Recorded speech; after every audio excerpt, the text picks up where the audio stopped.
I've recently seen people trying to claim that something like Lost World is some forgotten Sonic game. Like, what the f***? Everyone and their grandmother knows about Sonic Lost World. Okay, well, let's see if you remember this one, Splash Dash. Or should I say, Speed Supersonic.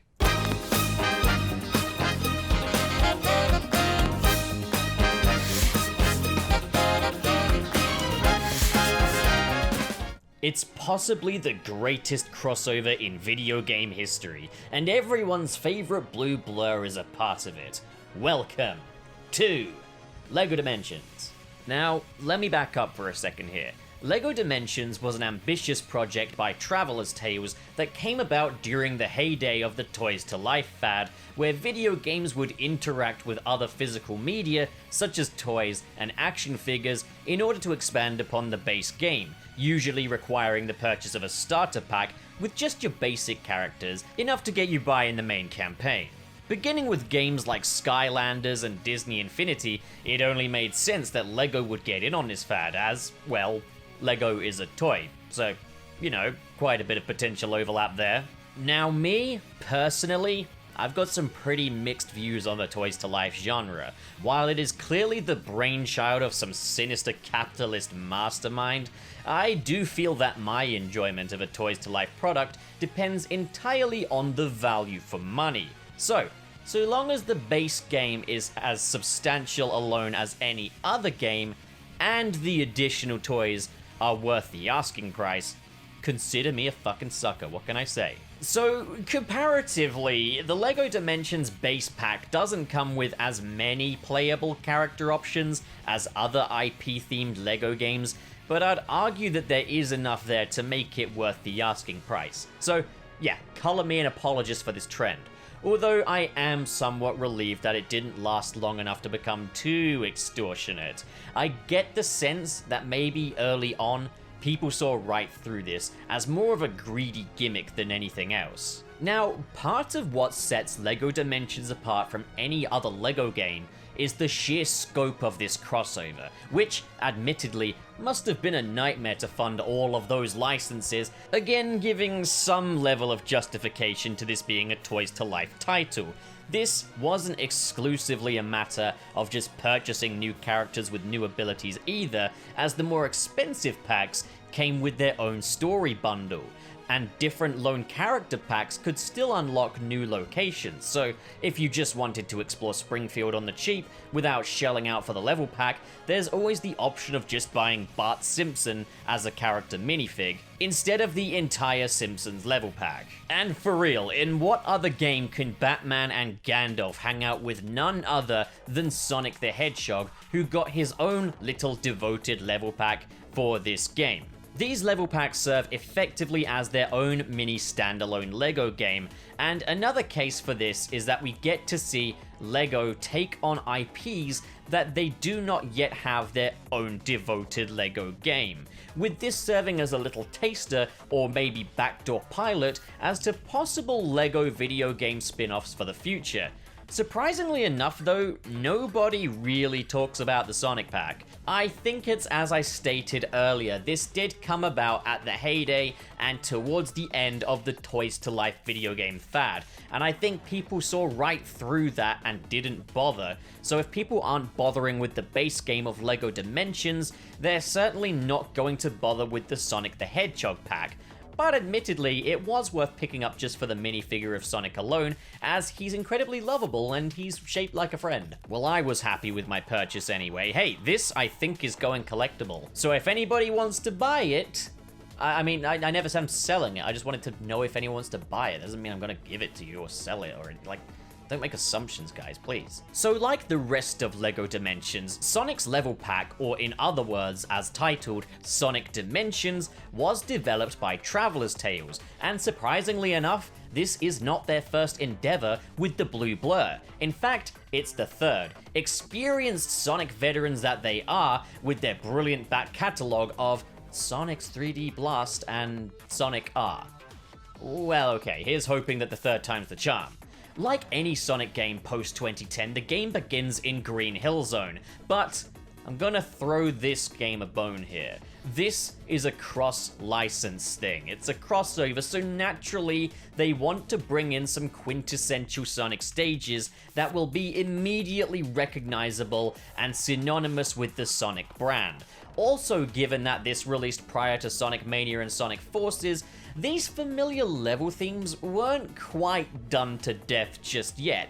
More at death's door before gracefully diving off of a cliff with Sonic Mania and crawling into the deadly infested seas with Sonic Forces. So, shortly after that first Green Hill rehash, we thrust into the story. Dr. Eggman has control of the dimension warping keystone from LEGO Dimensions' main story and is manipulating the dimensions to crush Sonic and conquer the world. The usual shtick. But here, the dialogue and the humor is arguably the best it's ever been. LEGO games can be pretty well written and witty when they want to be, and Sonic Dimensions fortunately fits this style like a glove. It's packed to the brim with references from Sonic's history, more so than the nostalgia-themed stories of the canon Sonic games, which is a nice surprise after Sonic Generations basically wrote the book on how you can miss every opportunity that comes your way. Hot dog, this game actually utilizes its environments in a narrative fashion, who'd have thunk it? Another great thing this game does is that it extends the gaze of nostalgia past just the Genesis classics, taking a fair amount of inspiration from Sonic Adventure 1 on the Dreamcast, with many of the character themes being lifted from that game. Although I will say, the music is a bit of a strange case this time around. While the adventure tracks are lifted straight from the original game, the Genesis-inspired levels get new compositions that are inspired by the originals. I think this has something to do with Masato Nakamura holding the rights to the original tracks these levels are associated with. The new tracks get a lot of flack, and yeah, they are just off-brand versions of the classic themes, but they fare up well enough and suit the needs of the game. It's honestly nice to have something new in that department. Although it does get a bit confusing when we head to Labyrinth Zone, and they're using the Lost Labyrinth music from Sonic 4. Given that Sonic 4 was basically just an off-brand Sonic 1 and 2, and that this game has mostly levels from Sonic 1 and 2, you'd think they would just use the Sonic 4 counterparts altogether, you know, Splash Hill for Green Hill, Mad Gear for Metropolis, whatever. I appreciate the effort regardless, and it gives Sonic Dimensions a musical identity of its own for the most part anyway. Now, admittedly, it's pretty easy to gush over Sonic Dimensions for its loving tributes to the Sonic series over the years, snappy dialogue, great musical cues, and all of the fun puzzles you'd expect from a LEGO video game, as well as, of course, Sonic's friend-shaped LEGO form, and the freedom to fuck up other Sonic characters, and sure, they've got the Sonic aesthetic down, but this isn't a totally perfect experience, as then we come to the gameplay. Okay, that might serve as somewhat a misdirect though, as the gameplay isn't really bad by any stretch, but still, it's not perfect, quite far from it.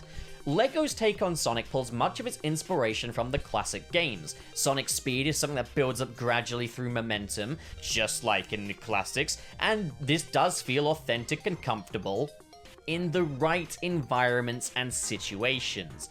In the main story of Sonic Dimensions, there aren't too many opportunities to go full speed. Remember, this is a LEGO game at the end of the day, and these games are comprised of significantly more puzzles and platforming than they are speed sections, so it was a matter of adapting Sonic to this gameplay style, and not the other way around. He does translate well enough though. But I'd be lying if I didn't say that there's rarely an opportunity to utilize your momentum. This can lead to Sonic feeling slippery and sluggish, as you try to maneuver him through some pretty tight and compact areas. Giggity. As well as this, scripted moments from the Sonic games such as jump pads and spring chains can just feel a bit awkward this time around, and they can require some really bizarre timing in places. This is definitely chalked up to the LEGO games going outside of their comfort zone, Act 1, for the sake of offering an authentic Sonic experience, but just in some areas, these bricks just aren't quite clicking together correctly. It's nothing game-breaking, but I did find that there were instances where Sonic was caught in a scripted event and just didn't feel responsive enough to the controls, leading to some fairly bullshit deaths. Between the main stages, you'll enter the half-pipe special stage from Sonic 2. This is a gameplay mechanic I'd usually be sick of, but again, in a crossover, it's a different matter entirely, and they're incredibly easy this time around, serving effectively as a short bookend from stage to stage. I do feel like they missed an opportunity by not adapting the red sphere, blue sphere to maybe red brick, blue brick, but I guess the half-pipe is just more iconic. The boss fights this time around are legitimately great, comprising of an all-star cast of different Sonic enemies from just about every different metal doppelganger you could ever ask for, through to not perfect chaos, but I guess just big chaos. The boss fights are very intuitive and well put together and suit this playstyle for Sonic, so I'd consider them a big win. Sonic has his iconic moveset of the spin dash and homing attack, as well as going supersonic, but it's also a refreshing change of pace for Sonic to have a punch button. Also available are Sonic's Speedster from the Sonic Racing series and the Tornado. They both come in handy during the story, but are also great for navigation. Now, with these character packs, the little mini story you get is really just the beginning, as also available is a Sonic World. Like with other packs, Sonic gets a little open world for you to explore and participate in little missions for side characters, little odd jobs. This open world plays host to several other iconic Sonic levels, including ones from Sonic 3 as well that weren't in the main campaign. It has to be said, with the exception of the loops, Sonic does handle better in this more open environment with the camera behind him, and a number of the challenges are speed-oriented here, so it gives you the opportunity to go fast with Sonic and showcases how a 3D classic-style Sonic game could potentially play out, also making a great case for a 3D classic Sonic game. Again, not perfect. He handles some areas better than others, but the basic stuff is all here. This game also arguably has the best character progression for Shadow since Sonic Adventure 2, with him now wanting to arrange flowers in tribute to Maria to bring joy to humanity. Much better than the friendless edgelord we commonly get in Sonic games today. Overall, Sonic Dimensions does a good job at balancing all of the hallmarks of a Sonic game with all of the hallmarks of a Lego game. It's not a marriage made in heaven by any stretch, but they make it work for better or for worse. And I think with just a little fine-tuning, Sonic Dimensions makes a case for more Sonic games like this, perhaps a more expansive LEGO Sonic experience in the future. I really do think that Sega would do well to pull a few cues from this one. A more platforming-oriented Sonic adventure with a punch button could function really well. Obviously on the condition that you don't completely balls it up.